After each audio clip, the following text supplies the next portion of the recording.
ಶುಭೋದಯ, ಎಲ್ರಿಗೂ ನಮಸ್ಕಾರ. ನಮ್ಮ KF ತಾಲೂಕಿನ ಜನತೆಗೆ, ಕೋಲಾರ ಜಿಲ್ಲೆಯ ಎಲ್ಲ ಸಾರ್ವಜನಿಕರಿಗೆ ನಾನೊಂದು ಮನವಿ ಮಾಡ್ಕೋಬೇಕು ಅಂತ ಈ ಮಾತನ್ನ ಮಾತಾಡ್ತಾ ಇದ್ದೀವಿ. KF ತಾಲೂಕು ಕಟ್ಟಂದೇಳಿ ಗ್ರಾಮ ಪಂಚಾಯತಿಗೆ ಸೇರಿದ ಪಿಚ್ಚಳ್ಳಿ ಗ್ರಾಮದಲ್ಲಿ ಏನು ಮಾಲತಿ ರಾಧಾಕೃಷ್ಣ ಅನ್ನೋರು ಇಲ್ಲಿ ನಮ್ಮ ಊರಲ್ಲಿ ಪಿಚ್ಚಳ್ಳಿ ಗ್ರಾಮದಲ್ಲಿ ಒಂದು ಅನಾಥಾಶ್ರಮವನ್ನ ಉದ್ಘಾಟನೆ ಮಾಡಿ ಇವತ್ತು ಚಾಲನೆ ಮಾಡಿದ್ದಾರೆ. ಇದು ಸುಮಾರು ವರ್ಷಗಳಿಂದ ಅವರ ಕನಸದು. ಆ ಕನಸನ್ನ ಈಗ ನನಸು ಮಾಡ್ತಾ ಇದ್ದಾರೆ. ಏನೋ ಸಮಾಜಕ್ಕೆ ಒಂದು ಒಳ್ಳೇದು ಮಾಡಬೇಕು, ಸಮಾಜಕ್ಕೆ ಏನೋ ಒಂದು ನಾನು ಕೊಡುಗೆ ಕೊಡಬೇಕು, ಏನೋ ಈ ದೇಶದಲ್ಲಿ ಹುಟ್ಟಿದ್ದೀನಿ, ನಾನು ಮಾನವ ಜನ್ಮವನ್ನ ಎತ್ತಿದ್ದೀನಿ, ನಾನು ಹುಟ್ಟಿದಕ್ಕೆ ಒಂದು ಪ್ರತಿಫಲವಾಗಿ ಈ ಸಮಾಜಕ್ಕೆ ಏನಾದರೂ ಒಂದು ಕೊಡುಗೆ ಕೊಡಬೇಕು ಅಂತ ಮಾಲತಿ ರಾಧಾಕೃಷ್ಣ ಅವರು ಈ ಒಂದು ವೃದ್ಧಾಶ್ರಮವನ್ನ ಓಪನ್ ಮಾಡಿದ್ದಾರೆ. ನಮ್ಮ ಕೋಲಾರ ಜಿಲ್ಲೆ ಇರತಕ್ಕಂತಹ ಸಾರ್ವಜನಿಕರು, ಹಿತೈಷಿಗಳು ಯಾರು ಈ ಒಂದು ವೃದ್ಧಾಶ್ರಮ ಓಲ್ಡ್ ಏಜ್ ಹೋಮ್ ಓಪನ್ ಮಾಡಿದೀವಿ ನಾವು NGO ಮುಖಾಂತರ. ನಮ್ದು ಜನಜೀವನ್ ಮಹಿಳಾ ಗ್ರಾಮೀಣ ಅಭಿವೃದ್ಧಿ ಅಂತ NGO ಇದೆ. ಅದ್ರ ಮುಖಾಂತರ ಜನಜೀವನ್ ಓಲ್ಡ್ ಏಜ್ ಹೋಮ್ ಅಂತ ಒಂದು ಫ್ರೀ ಓಲ್ಡ್ ಏಜ್ ಹೋಮ್ ಮಾಡಿದೀವಿ. ಅದ್ರ ಬಗ್ಗೆ ಏನು ಸ್ಪೆಷಾಲಿಟೀಸ್ ಇದೆ ಅಂತ ಹೇಳ್ತೀನಿ. ಯಾಕೆ ಮಾಡಬೇಕು ಇದನ್ನ ಅಂತ ಮಾಡ್ತಾ ಇದೀವಿ ಅಂತ ಹೇಳಿದ್ರೆ, ನಾನು ಒಂದು 15-20 ಇಯರ್ಸ್ ಇಂದಾನೆ ಫ್ರೆಂಡ್ಸ್ 20 ಇಯರ್ಸ್ ಇಂದ ನಾನು ಸರ್ವಿಸ್ ಚಿಕ್ಕ ಸರ್ವಿಸ್ ಮಾಡ್ತೀನಿ. ಯಾರಾದ್ರೂ ತುಂಬಾ ಪೋರ್ಸ್ ಇದ್ರೆ, ಅನಾಥರಿದ್ರೆ ಅಂತವ್ರಿಗೆ ಮಾಡ್ತಾ ಇರ್ತೀವಿ. ಬಟ್ ಆ ರೀತಿ ಮಾಡುವಾಗ ನಮ್ಮ ತಂಗಿ ಒಬ್ರು ಅದೇ ತರ ನಡೆಸ್ತಾ ಇದ್ದಾರೆ ವೃದ್ಧಾಶ್ರಮ. ಆ ತರ ನಾವು ನಡೆಸಬೇಕು ಅನ್ನೋದು ಉದ್ದೇಶದಿಂದ ಇದನ್ನ ಮಾಡಿದೀವಿ. ಏನು ಅಂದ್ರೆ ತುಂಬಾ ಪೋರ್ ಅಂದ್ರೆ ಯಾರು ಅವ್ರಿಗೆ ಅನಾಥರು ಇರ್ಬೇಕು, ಯಾರು ಇಲ್ದೇ ಇರೋ ಮಕ್ಕಳು ನೋಡದೇ ಇರೋರು, ಗಂಡ್ ಮಕ್ಳು ಇಲ್ದೇ ಇರೋರು, ಮತ್ತೆ ತುಂಬಾ ಅನಾಥರ ಊಟಕ್ಕೆ ಇಲ್ದೆ ಬಟ್ಟೆಗೆ ಇಲ್ದೆ ಅಲಿತಾ ಇರ್ತಾರಲ್ವಾ, ಅಂತವ್ರು ಬಂದು ಯಾರಾದ್ರೂ ಸೇರಿಸಿದ್ರೆ ಇವ್ರು ತುಂಬಾ ಅನಾಥರು ಇದ್ದಾರೆ ಅಂತ ಹೇಳಿದ್ರೆ ಅಂತವ್ರನ್ನ ಸೇರಿಸ್ಕೊಂಡು ನಾವು ಅವ್ರಿಗೆ ಹೆಲ್ಪ್ ಮಾಡ್ಬೇಕು ಅಂತ ಫುಡ್ ಊಟ ಆಗ್ಲಿ, ಮತ್ತೆ ಬೆಡ್ ಆಗ್ಲಿ, ಮತ್ತೆ ಶೆಲ್ಟರ್ ಆಗ್ಲಿ, ಅವರಿಗೆ ಮತ್ತೆ ಹೆಲ್ತ್ ಪ್ರಾಬ್ಲಮ್ ಏನಾದ್ರು ಇದ್ರೆ ಹೆಲ್ತ್ ಪ್ರಾಬ್ಲಮ್ ಟ್ಯಾಬ್ಲೆಟ್ಸ್ ಆಗ್ಲಿ, ಡಾಕ್ಟರ್ ಬಂದು ತೋರಿಸೋದಾಗ್ಲಿ, ಎಷ್ಟು ಅವ್ರ ಸರ್ವಿಸ್ ಟೋಟಲ್ ಸರ್ವಿಸ್ ಮಾಡ್ತೀವಿ, ನಾವೇ ಮಾಡ್ತೀವಿ. ಇದೆಲ್ಲ ಮಾಡ್ಬೇಕು ಅಂತ ಒಂದು ಕಾರಣದಿಂದ ಮಾಡ್ತಾ ಇದೀವಿ ನಮ್ಮ ಫ್ರೆಂಡ್ಸ್ ಇದನ್ನ.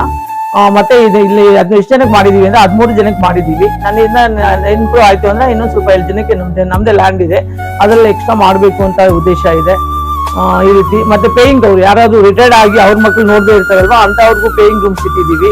ಅವ್ರು ಬಂದು ಪೇ ಮಾಡಿ ಅವ್ರು ಪೇ ಮಾಡ್ಕೊಂಡಿರ್ಬೋದು. ಮತ್ತೆ ಅವ್ರಿಗೆ ಊಟ ಎಲ್ಲ ನಾವೇ ಫ್ರೀ ಆಗಿ ಕೊಡ್ತೀವಿ, ಊಟ ಸರ್ವಿಸ್ ಫ್ರೀ ಕೊಡ್ತೀವಿ. ಅವ್ರ ಏನಾದ್ರು ಪ್ರಾಬ್ಲಮ್ಸ್ ಇದೆ ಅವ್ರು ನೋಡ್ಕೋಬೇಕು. ಆ ರೀತಿ ಬರೀ ಅಡಿಗೆ ಮಾಡ್ಬೇಕಂದ್ರೆ ಮಾಡ್ಬೇಕು, ಸರ್ವಿಸ್ ನಾವು ಸಪೋರ್ಟ್ ಇರ್ತೀವಿ ಅಂತ ಅವ್ರಿಗೆ. ಇದು ಫುಲ್ ಈ ಹಾಲ್ ಏನಿದೆ ಇದು 13 ಬೆಡ್ ಕಂಪ್ಲೀಟ್ ಫ್ರೀ, ಎಲ್ಲಾನು ಇವ್ರಿಗೆ ಫ್ರೀ. ಊಟ ಆಗ್ಲಿ, ಬಟ್ಟೆ ಆಗ್ಲಿ, ಬೆಡ್ ಆಗ್ಲಿ, ಶೆಲ್ಟರ್ ಆಗ್ಲಿ, ಮತ್ತೆ ಟಿವಿ, UPS ಇದೆ, ಮತ್ತೆ ಫ್ಯಾನ್ಗಳು ಹಾಕಿದೀವಿ, ಎಲ್ಲ ಹೊಸದೆ ಫ್ಯಾನ್ಗಳು ಹಾಕಿದೀವಿ. ಮತ್ತೆ ವಾಟರ್ ಫಿಲ್ಟರ್ ಹಾಕಿದೀವಿ. UPS ಇದೆ, ಕರೆಂಟ್ ಹೋದ್ರೆ ಅವ್ರಿಗೆ ತೊಂದರೆ ಆಗ್ಬಾರ್ದು, UPS ಇಟ್ಟಿದೀವಿ. ಇಷ್ಟೆಲ್ಲ ಮಾಡಿದೀವಿ ಸರ್. AC ಕನೆಕ್ಷನ್ ಇಟ್ಟಿದೀವಿ, ಬಟ್ AC ತಗೊಬಂದಿಲ್ಲ. ಈ ರೀತಿ ಎಲ್ಲಾನು ಅವ್ರಿಗೆ ಮನೇಲಿ ನಾವು ಯಾವ ರೀತಿ ಇರ್ತೀವೋ ಆ ರೀತಿ ಲಕ್ಸುರಿಯಾಗಿ ನಾವು ಯಾವ ರೀತಿ ಇರ್ತೀವೋ ನಮ್ಮ ದೇವ್ರು ಚೆನ್ನಾಗಿಟ್ಟಿದ್ದಾರೆ, ಆದಷ್ಟು ಚೆನ್ನಾಗಿಟ್ಟಿದ್ದಾರೆ. ಆ ರೀತಿ ಅವ್ರನ್ನ ನೋಡ್ಕೋಬೇಕು ಅಂತ ಒಂದೇ ಉದ್ದೇಶದಿಂದ ನಾವು ಮಾಡ್ತಾ ಇದ್ದೀವಿ ಫ್ರೆಂಡ್ಸ್. ಇಲ್ಲಿ ಬಂದ್ಬಿಟ್ಟು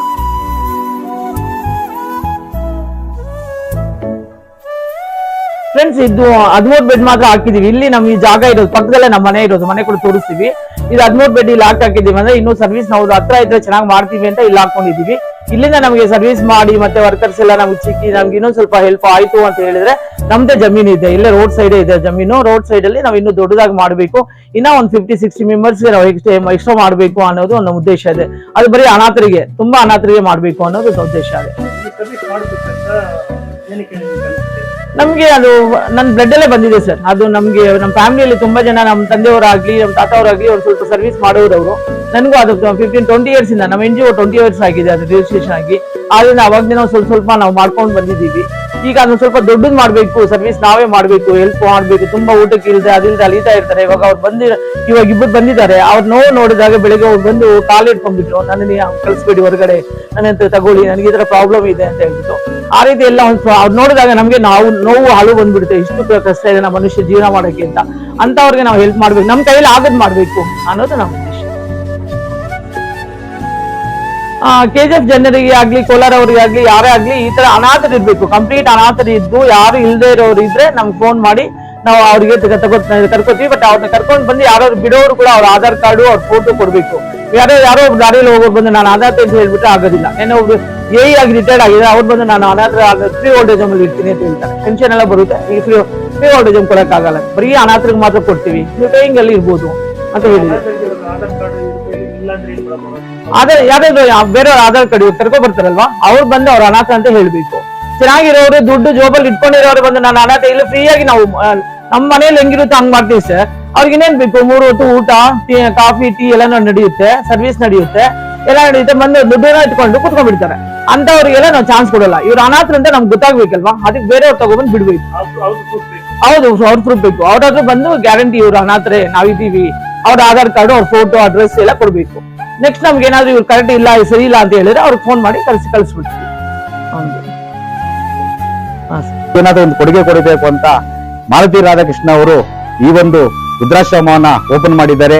ನಮ್ಮ ಕೋಲಾರ ಜಿಲ್ಲೆ ಇರತಕ್ಕಂತಹ ಸಾರ್ವಜನಿಕರು, ಹಿತೈಷಿಗಳು ಯಾರು ಈ ಒಂದು ವಿಡಿಯೋವನ್ನ ನೋಡ್ತಾ ಇದ್ದಾರೆ, ಈ ಒಂದು ವಿಚಾರವನ್ನ ತಿಳ್ಕೊಳ್ತಾ ಇದ್ದಾರೆ, ತಾವೆಲ್ಲ ಈ ಒಂದು ವೃದ್ಧಾಶ್ರಮಕ್ಕೆ ಯಾರಾದ್ರೂ ಅನಾಥರಿದ್ರೆ, ಅನಾಥಾಶ್ರಮದ ಅನಾಥರು ನಿರಾಶ್ರಿತರು ಯಾರಾದ್ರೂ ಇದ್ರೆ ಅವ್ರನ್ನ ಇಲ್ಲಿ ಬಂದು ಸೇರಿಸಿ ಈ ಒಂದು ಅನಾಥಾಶ್ರಮವನ್ನ ಮುಂದುವರ್ಸ್ಕೊಂಡು ಹೋಗುವ ಒಂದು ಸಹಾಯ ಮಾಡ್ಬೇಕಂತ ನಾನು ಈ ಮೂಲಕ ತಮ್ಮಲ್ಲಿ ಮನವಿ ಮಾಡ್ತಾ ಇದ್ದೀವಿ.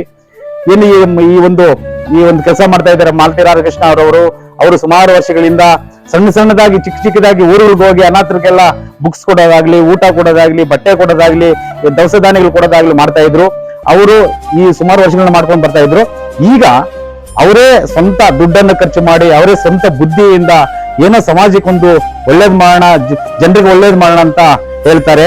ನಮ್ಮ ಕವಿಗಳಾದಂತಹ ಸಿ ಅಶ್ವಥ್ ಅವರು ಒಂದು ಹಾಡನ್ನ ಹೇಳ್ತಾರೆ, ಸ್ವರ್ಗ ನರಕ ಎಲ್ಲ ಎಲ್ಲಿ ಇಲ್ಲ ಜನಕ, ಎಲ್ಲ ಇಲ್ಲೇ ಇದೆ, ನಮ್ಮ ಭೂಮಿ ಮೇಲೇನೆ ಇದೆ ಎಲ್ಲಾ ರೀತಿಯಲ್ಲಿ. ಸ್ವರ್ಗ ನರಕ ಎಲ್ಲ ಮೇಲಿಲ್ಲ ಕೇಳು ಜನಕ, ಇಲ್ಲೇ ಕಾಣಬೇಕು ಉಸಿರಿರುವ ಕೊನೆಯ ತನಕ. ನಾನು ಎಂದು ನೀ ಮೆರೆಯಬೇಡ ಮೋಡ, ನಾನು ಎಂಬುದು ಮಣ್ಣು ಮರೆತು ಹೋಗಬೇಡ. ದ್ವೇಷವೆಂಬ ವಿಷವ ಕುಡಿಯಬೇಡ ಮೂಡ, ಪ್ರೀತಿ ಅಮೃತವ ಒಮ್ಮೆ ಸವಿದು ನೋಡ. ಅದೇ ಸ್ವರ್ಗ ಕೇಳ ಮನುಜನಾಗಿ ಬಾಳ.